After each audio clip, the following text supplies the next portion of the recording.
السلام علیکم، بہت بہت شکریہ آپ کی یہاں موجودگی پر۔ سب سے پہلے تو میں الیکشن کمیشن آف پاکستان کا شکریہ ادا کروں گا کہ میرے خیال میں سب سے زیادہ ایم کے پاکستان نے پرزور طریقے سے مطالبہ کیا تھا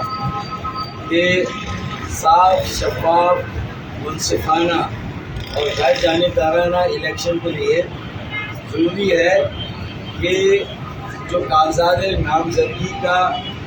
مرحلہ ہے وہ کچھ اسلوبی سے طے ہو، اور ظاہر ہے کہ کاغذات نامزدگی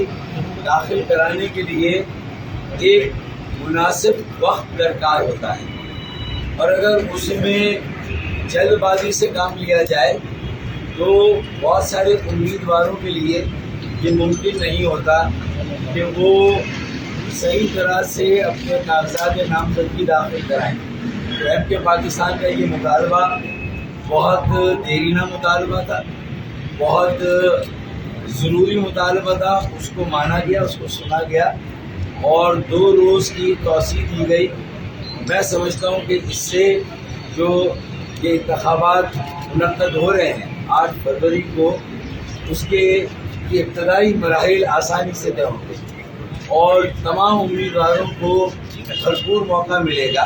کہ وہ اپنی تیاری کریں، جو دستاویزات جمع کرانی وہ جمع کرائیں اور جو بھی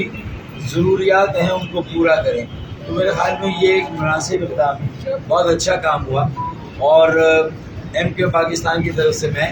چیف الیکشن کمیشنر صاحب کا اور پورے الیکشن کمیشن پاکستان کا شکریہ ادا کرتا ہوں۔ میرے خیال میں نے ابھی NA 240 سے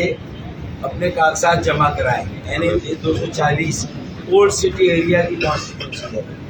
اور آج دوپہر کو میں NA 244 سے بھی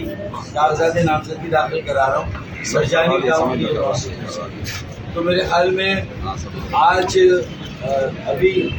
ہم گفتگو کو یہیں ختم کرتے ہیں، لیول پلینگ فیلڈ پر ہم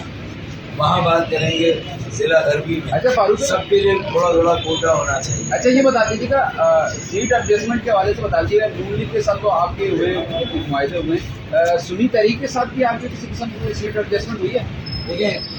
میرے خیال میں ہم ایک قومی مشاورت کے عمل کو قائم کریں اور ایک قومی مفاہمت قائم ہو، ایک کم سے کم نکاتی ایجنڈے پر قومی اتفاق رائے ہو، اور اس کے لیے مختلف جماعتوں سے مل رہے ہیں، اور اسے اسی حد تک دیکھا جائے، اس سے آگے نہ اس سے پیچھے میرے خیال میں اس میں سے کوئی مطلب نہ نکالا جائے۔ اللہ کرے کہ الیکشن سے پہلے ہم زیادہ سے زیادہ جماعتوں کو اس بات پر آمادہ کر دیں کہ مضبوط ضلع، مضبوط مقامی حکومت اور مکمل مقامی خود مختاری ہی مضبوط پاکستان کی زبان ہے۔ بس یہ ہمارا بہت شکریہ۔ LKM کے بانی نے مطالبہ کیا ہے کہ ڈاکٹر عمران خان کو بھی الیکشن مسئلہ میں اجازت دی جائے، ان کا یہ مطالبہ کس قدر آئینی یا غیر قانونی کیا جائے؟ دیکھیں، آئین کے آرٹیکل 218 کلاس 3 صاف شفاف منصفانہ غیر جانبدارانہ انتخابات کو یقینی بنایا جائے، تو جو بھی فریقین ہیں وہ سمجھتے ہیں کہ یہ انتخابات یا انتخابی عمل اس میں انصاف نہیں ہو رہا، تو میرے خیال میں انصاف طلب کرنے کے بہت سارے طریقے ہیں، بہت سارے دروازے ہیں جو کھٹکھٹائے جائیں۔ بہت شکریہ۔ بہت شکریہ۔